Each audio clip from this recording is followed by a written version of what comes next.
Kung mahal mo ako, dapat alam mong kailangan ko kahit na hindi ko sabihin. Pinaniniwalaan niyo po ba yon? O baka nasabi niyo na ba yon sa iba? If you truly love me, then you should know what I need, even if I do not tell it to you. Kung mahal ka ng asawa mo, dapat alam niya kung kailang kapagod, kailang kagutom. Kung kilala mo ang iyong anak, dapat alam mo kung kailan siya depressed, kung kailan siya malungkot, kung kailan siya nangangailangan ng tulong. Kung mahal mo ang best friend mo, dapat alam mo kung kailan meron siyang problema. Totoo po ba talaga yon? That if you really love a person, then you should know the needs of that person, even if that person does not tell it to you. Sa totoo lang po, ito po ay isang patibong. Isa pong alamat ito. Mga kapatid, pag meron tayong kailangan nating sabihin sa iba. Bakit? Kasi tandaan niyo po, hindi tayo manghuhula. Amen?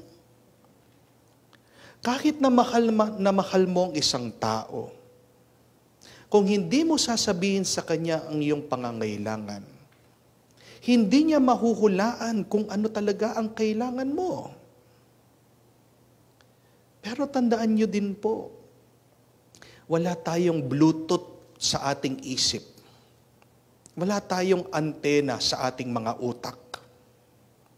Kung meron kang kailangan, kung kailangan mo ng tulong, sabihin mo.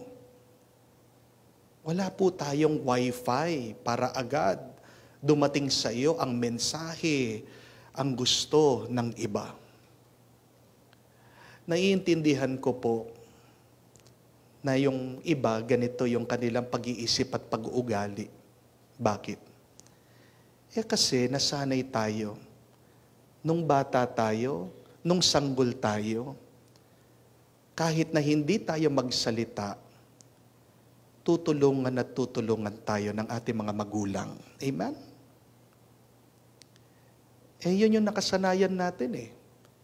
Kahit na wala tayong sabihin, agad-agad alam ng ating mga magulang kung ano ang ating mga pangangailangan. Pero, tandaan niyo po ito, hindi na po tayo sanggol. Hindi na po tayo mga bata. Matatanda na tayo. You are no longer a baby. You are already grown up. At pasensya na po reminder, some of you are already old. Tatanda nyo na. Marunong na kayong magsalita. Gamitin niyo po ang inyong mga salita. Dahil kung hindi mo sasabihin, hindi mauunawaan ng iba. If you want people to understand you, then speak up. Tingnan niyo po sa ating ebanghelyo. Ang Panginoon, nakakabasa ng isip at puso. Alam naman yung pangangailangan nating lahat Hindi po ba? Pero bakit hindi po binibigay agad-agad ng Diyos yung ating pangangailangan, yung ating gusto? Kasi hinihintay niya na humiling tayo. Kaya nga po, itong tatay ng bata na may sakit at malapit ng mamatay, hindi siya nag-atubili na lumapit sa Panginoon, nagpatulong, sabi, Panginoon, sumama ka sa akin. Pagalingin niyo po yung aking anak na may sakit. Tingnan niyo pong detalyeng ito, ha? Yung Panginoon, nandito po sa Cana, Galilee. Yung may sakit nasa Capernaum. Alam niyo po ba kung gaano kalayo yun? Yung Cana papunta po sa Capernaum. Kung lalakarin niyo po, it would take you the whole day, 24 hours. Napakalayo. Nire-request niya sa Diyos, pero hindi siya nahiya kasi naniniwala siya na tutulungan siya ng Panginoon. Tingnan niyo naman po kung anong ginawa ng Diyos. Hindi siya sumama. Pero sinabi lang niya, dun sa salita niya, agad gumaling yung bata. May kapangyarihan ang ating mga salita. May kapangyarihan ang salita ng Diyos. At kung tayo'y hihiling sa Diyos, tayo'y pagbibigyan niya.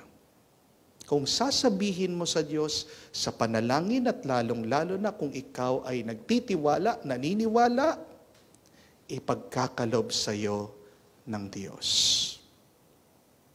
Alam ko po yung mga iba, ayaw nang humiling. Bakit? Kasi nasaktan sila. Minsan nang humiling, hindi na pagbigyan.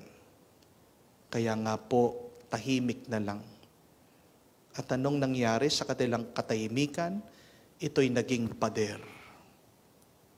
My dear friends, please tear down your walls. Do not separate yourself from God. Be silent, yes, before the Lord, but open your mind and heart to God. Believe the words of Jesus who tells us, ask and you shall receive. Remember this, my dear friends, that yes, good things comes to those who wait. Amen?